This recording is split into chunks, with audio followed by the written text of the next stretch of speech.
naiuulat ang tumataas na antas ng malnutrisyon sa ating bansa.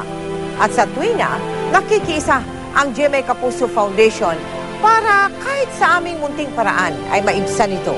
Kaya bilang pakikiisa sa Nutrition Month at sa ika-10 taon ng ating project na Give a Gift, Feed a Child program, mula sa ating nasimulang feeding project sa mga barangay, ay tututukan naman natin ngayon ang kalusugan ng mga bata sa paaralan. Makapaghanda ng pananghalian, yan ang kinakailangang mairaos ni Susan sa araw na ito. Papasok kasi sa paaralan ang kanyang anak na si Brian at mahalagang malamnan ang kanyang sikmura. Pero pinaghalong asin, mantika at kanin lamang ang maaaring pagsaluhan sa ngayon. Sa makalawa pa kasi matatapos ang pagkakaritil ni Susan ng abakang lubid kung saan siya kikita ng 50 piso. Habang ang kanyang mister nakikisaka lamang at walang tiyak na kita.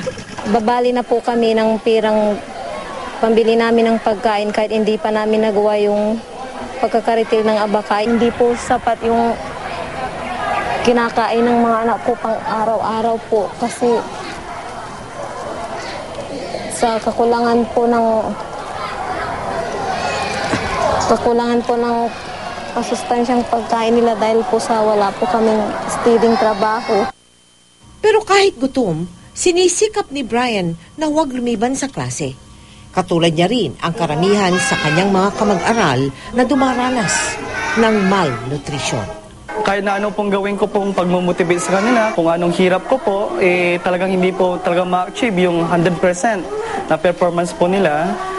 Kasi ganyan nga po, kulang po sila sa nutrition.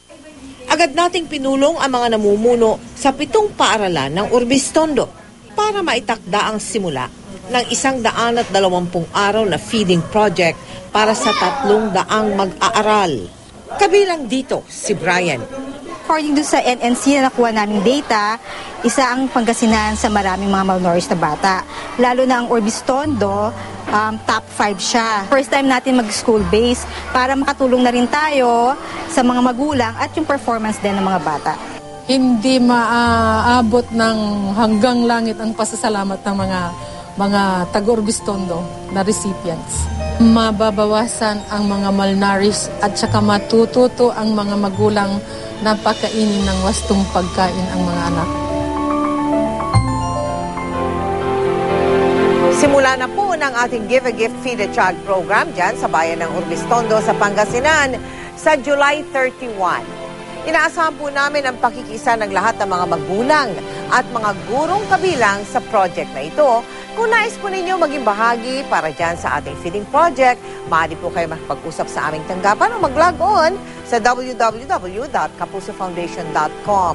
Samantala, inaayayahan naman namin kayo sa ika-9 ng Agosto, araw yan ng Huwebes, sa ating taunang bloodletting project.